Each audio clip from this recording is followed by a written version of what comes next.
So I found this sweet piece of moss. It's not even really moss, but it's mossing. And I'm going to sit on it.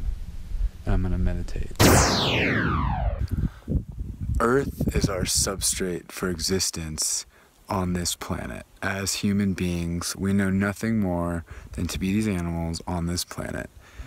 If the Earth is our substrate for reality, for existence, for life, then in a lot of ways, we're just like little ants running around my skin, or your skin, or a human being's skin. So in essence, I can let the ants run around, they can do their thing. Maybe they start making an anthill, and maybe they start making a whole culture and civilization, and they build cool things, and they have their own little technologies, which ants really do. Imagine that metaphor like on my skin. I can choose to let them do that, or I can just flick them off and whatever.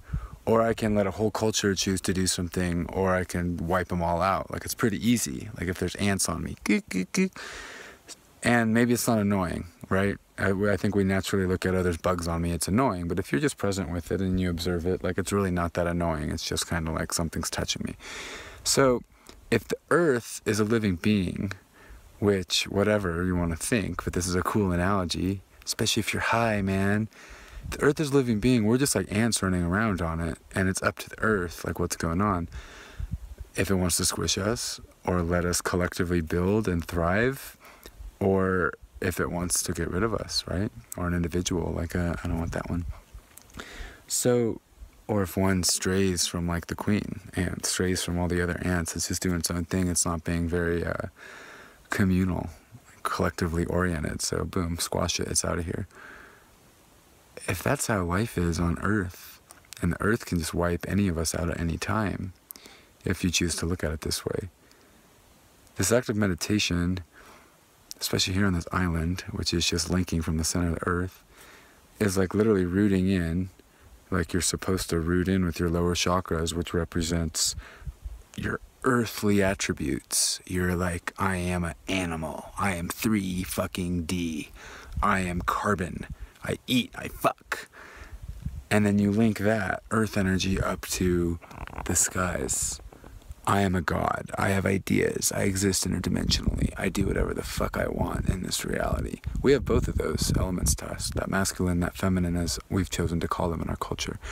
So this act of meditating is linking that earth to that whatever, infinite, and all of it is part of us. We're that connection point.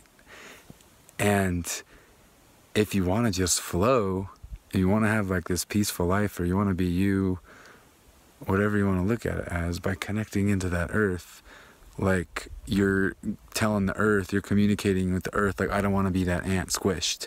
I don't want to be part of that anthill that's like causing cancer. I want to be part of that anthill that's making me more powerful, that's building more muscle or something like that, right? I want to be part of a community that's doing good stuff. I don't want to be harming things. I don't want to be harming other ants like me. I want to just be me, be happy there, and like, because if I'm happy, other people are happy, and it's good for the host, my host organism, the host substrate, the earth.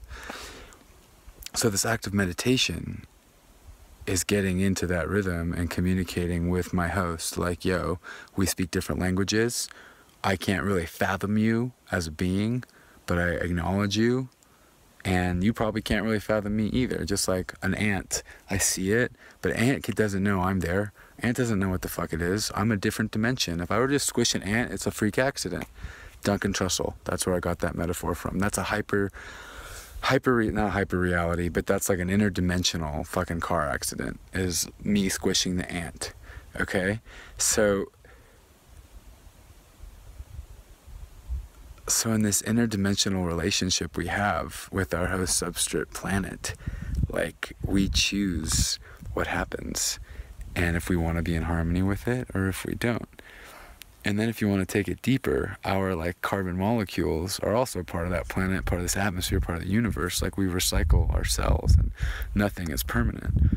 So in that sense, what is the energy, what is that vibration you're putting into who you are, what you're doing? That's going right back out, and it's going to come back in at some point. You get what you give. So I meditate not to like zen out, even though it does help me zen out, But just to like connect in and remember that everything's cool, and like there's something that I'm, whether or not I'm always succeeding in like making sure I'm being in flow, in harmony with my host substrate, like at least I'm like, if I constantly, once a day or whatever, like check back in, make sure it's cool. Because if I'm stressed out, then chances are those carbon molecules are also stressed out. Everything that's part of me, everything I'm connected to is stressed out. There's more anxiety that's not like cool juju that I want to put out there. So the more I connect in, because the earth is never stressed out, the earth is just being it, right? Just like that mind is the stress part. The body doesn't have to be stressed. Like we can just chill. It's our mind that starts to stress it out. Like even if a bear is fucking coming after you, we have a natural reaction to freak the fuck out for good reason. However, we could program ourselves to not freak the fuck out at the bear. We could probably die from that, but so be it. We could get rid of that anxiety. And that's probably not the best example. But the point is that the earth, so far as we know, doesn't have that anxiety. So the earth is just being itself. So if I'm stressed out, then I'm putting out juju that doesn't need to be going out there in a stressed out way. So right now I sit here and I meditate on the big island of Hawaii, on this big rock that's from the very center of the earth, volcano, Hawaii. Here I am just sitting here, connecting right down to the center of the earth, and then launching off into the sky, into the ideas, into the passion, into the love, into what's possible, into the shit I want to do in this life, into my imagination, science fiction. And it's so real.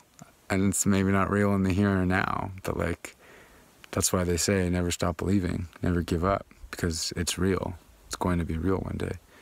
Probably not as you imagined it, but it's going to be real. So that's my meditation spiel for you. We're all just ants on a body. Try to be an ant that's doing cool shit, not an annoying ant. Fuck annoying ants.